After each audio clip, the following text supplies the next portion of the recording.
What begins as a normal day for the residents of the Iberian Peninsula in Spain, Portugal, and France is about to descend into chaos.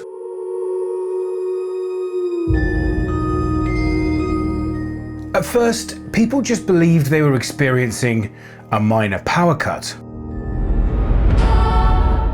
But this wasn't an ordinary power cut. This was a nationwide blackout. The cause? The future. The consequence? Disaster, pandemonium, death. But that's not the most terrifying part. The conditions that caused the Iberian blackout are not unique to Spain. In fact, here in Britain, our exposure to the same risk is even higher. Why? Nearly half of all of our electricity is supplied by unreliable renewables. But worse than that, our climate, especially in the winter, would put British deaths not in the tens, not in the hundreds, but in the thousands. So first, how did Spain end up in a scenario where almost its entire electricity supply went offline? And an even more pressing question, why don't you know more about it? The answers to these two questions will send shivers down your spine.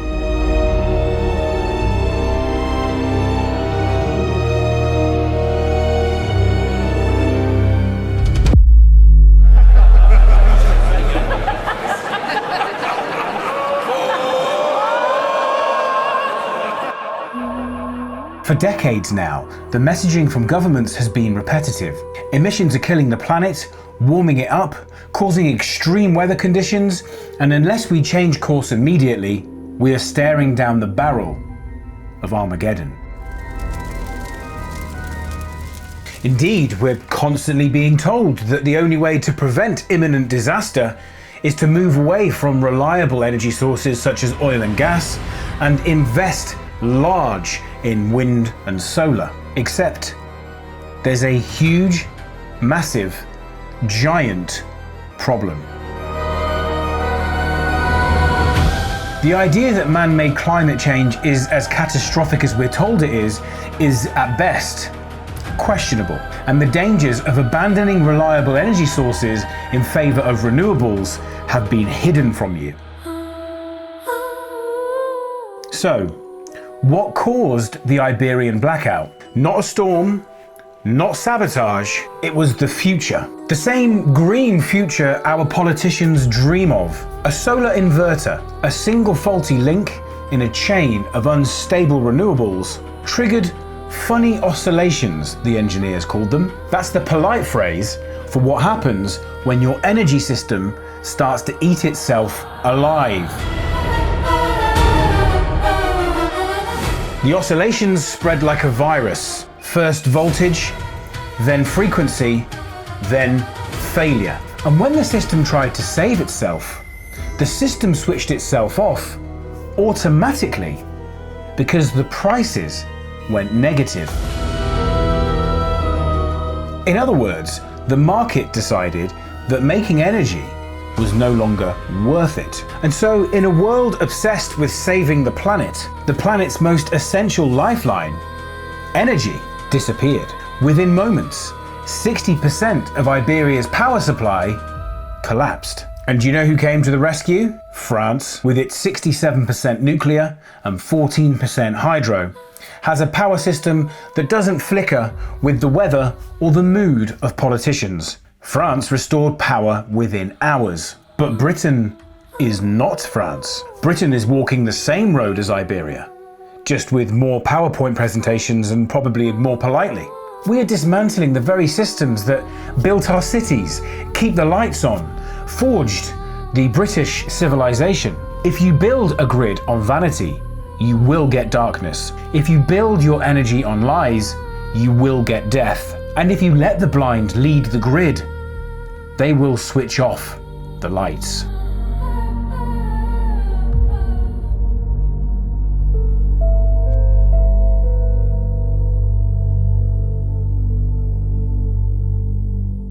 December, 3:30 p.m. Suddenly, the lights die. It's just another power cut, you tell yourself. It'll be back up and running in 5 minutes. An hour later, still nothing. Then the news spreads. The entire country is dark.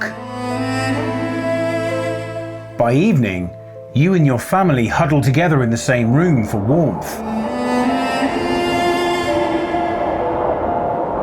You hear of trains frozen inside tunnels. Traffic lights go dead. Collisions, sirens, panic. Hospitals switch to backup. Phones die. Homes just like yours go dark. Heat drains away. By nightfall, people burn what they can to stay warm and survive, and die from the smoke. It can't happen here. That's what every civilization tells itself. Until it does. By day 2, the water stops running. Sewage rises. Food begins to go off. By now, hospitals are rationing fuel, and life support starts to fail. Children shiver. The old die quietly. Supermarkets are looted. Police are powerless. All communication is silent.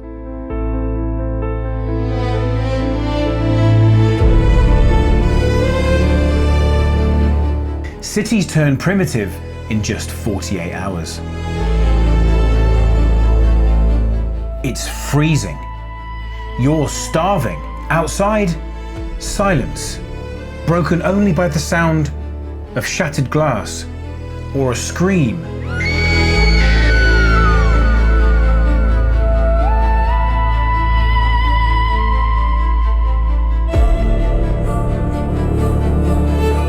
This wasn't caused by war. This wasn't caused by nature. This was caused by policy.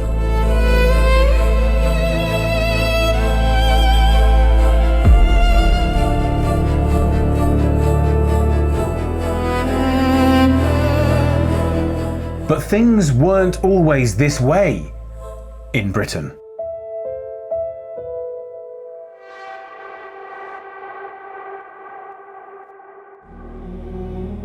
There was a time when Britain built miracles out of the mud. When steel and steam were not just tools, they were symbols of courage. When men risked everything, not for ideology, but for progress.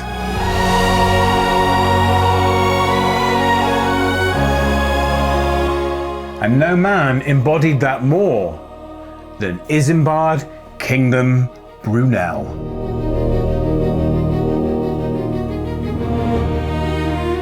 The son of an engineer, born in the soot and thunder of the Industrial Revolution, he dreamed not in small pieces, but in whole worlds.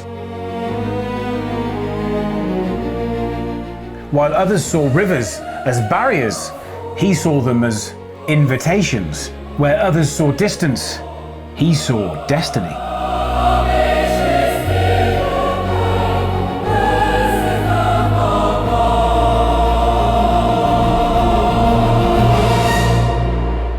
He carved tunnels through mountains, raised bridges across the impossible,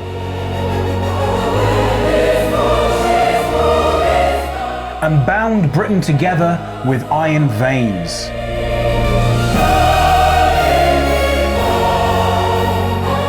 The Great Western Railway, Clifton Suspension Bridge, the ships that defied the horizon, each one a declaration.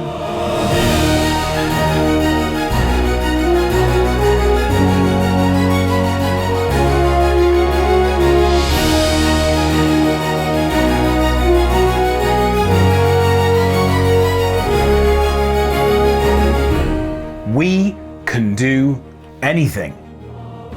But would they not call Brunel unsustainable today? Perhaps so, but today those monuments still stand. But the spirit that built them has been buried under politics, paperwork, and fear. We used to make steel, now we make excuses. We used to light the world, now we beg others to keep our lights on.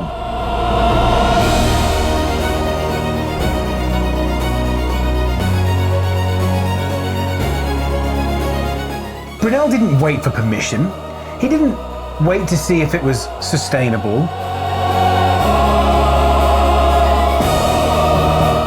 He built for posterity, and so must we.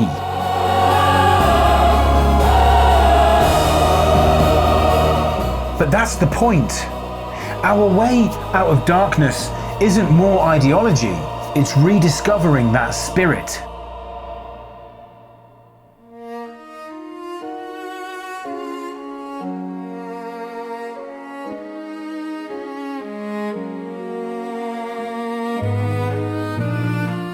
The courage to build, the faith to innovate, the belief that Britain can stand on its own 2 feet again.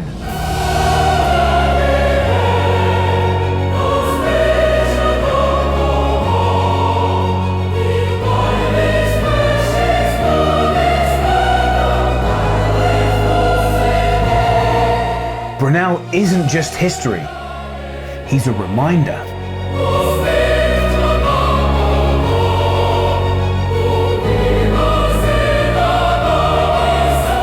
A ghost from a time where Britain still believed in itself.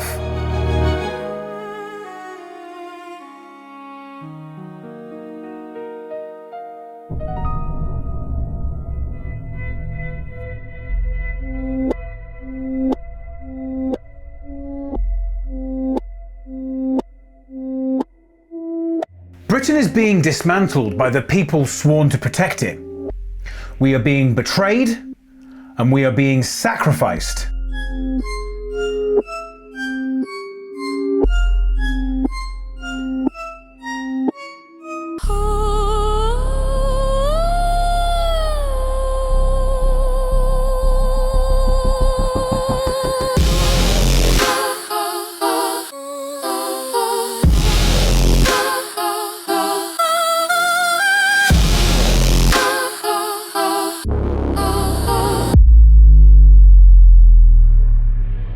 But there was a time before our leaders surrendered.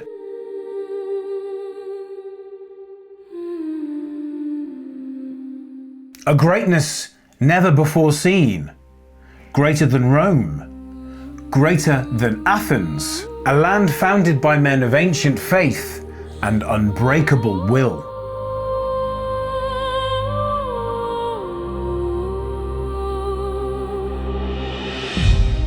This, our England, our Britain, unconquered for 1,000 years, forged in fire, tempered in storm, we shall rise again.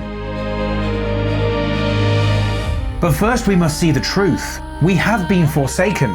This land has been betrayed. The devil has taken hold of those that lead us. They lead us into temptation and deliver us unto evil. But our Father, who art in heaven, hallowed be thy name. This united kingdom, still yours, thine will be done, on earth as it is in heaven. Father, grant us strength. We cannot yet forgive those who trespass against us, for they defile what is sacred. They mock what is holy.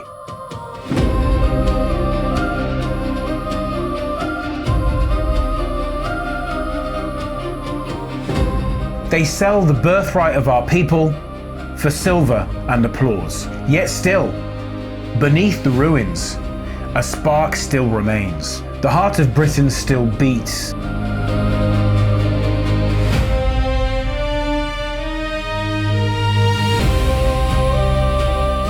And when we remember who we are, When we lift our eyes once more to the heavens, we shall cast out this evil and rise again. A nation reborn in truth and in light.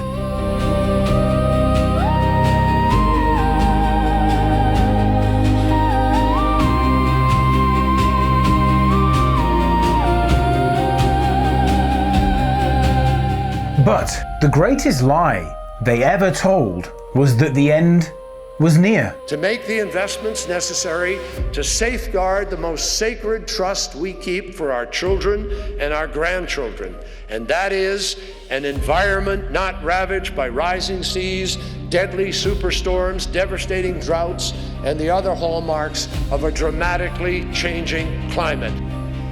Let's rebrand global warming, as many of you have suggested. I like climate crisis instead of climate collapse, but again, those of you who are good at branding, I need your help on this.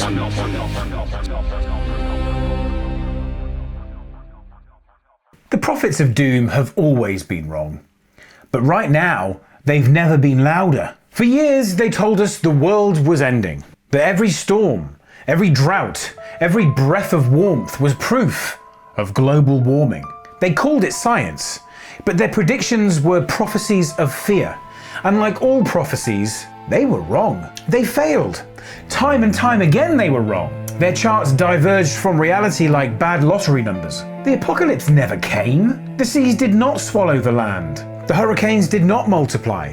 The world simply went on, as it always does. What saved us was not moral panic, but progress. Actually, in the modern world, when nature strikes, it's oil that keeps the lights on. It's engines that carry the weak to safety. And it's technology, born of reason, not ritual, that allows us to see ahead of time when disasters are going to strike. In the last century, climate-related deaths have fallen by 99%. Not because we silenced industry, but because we used industry to make us better prepared. Fossil fuels lifted billions out of poverty. They powered hospitals, they fed cities, they delivered medicines, and they gave ordinary people time to live, time to enjoy themselves, time to build. And yet, our leaders care more about looking virtuous than just simply keeping the lights on. They chase headlines and photo ops with solar panels and wind farms, while ordinary people pay the price. We have the most expensive energy costs in the world. And if it was to fail, they'd never be forgiven. But that's the thing, human progress is the true act of mercy. Every well we dig, every light we turn on, every machine that keeps the world moving, that is real progress. That's what actually makes the world better. We've been here before, so many times. In every age, the prophets of doom have cried out, "The end is nigh."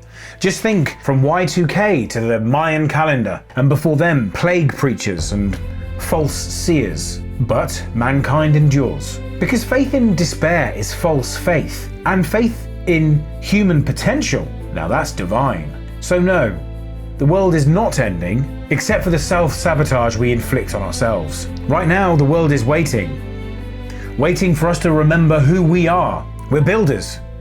We're inventors. We are creators of light. We don't save the world by renouncing what made it thrive. We save it by using what we already have, unashamedly. Because the greatest thing we ever did as a species was to stop being afraid of the future and to start believing we could shape it ourselves.